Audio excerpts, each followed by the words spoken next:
James Carcass is one of Hungary's last glass masters.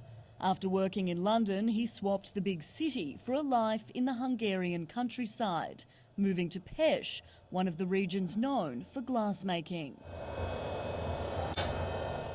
But 13 years later, Hungary's glass factories have closed, the latest due to COVID. It's a similar story across Europe. Sweden has also seen their industry suffer. The factories would have been the place to learn glass blowing, and now the factories have closed. That option is no longer available. In England, you can learn glass blowing, as I did, through a university program. But here in Hungary, the universities teach design, but they don't teach physically how to blow glass. James teaches the art from his private studio, where his furnace will run for 2 to 3 weeks non-stop, melting glass at 1100 degrees Celsius.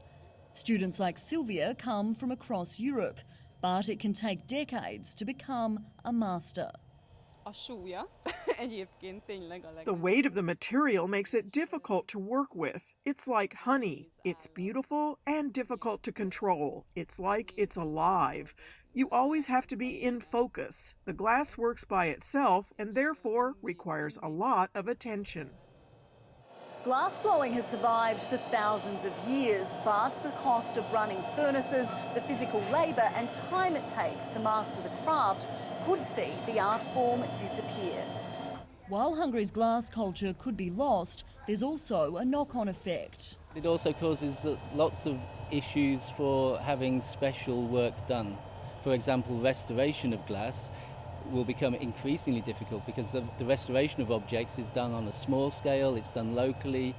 Some of James's students hope to set up a workshop in Budapest to make the craft more accessible. The factories will never be restored to what they were. That aspect of glassmaking has probably gone, but it can be replaced. And one of the ways it can be replaced is through teaching people through university programs and the setting up of a workshop that is affordable to hire. James hopes the techniques can be passed on before the flame burns out.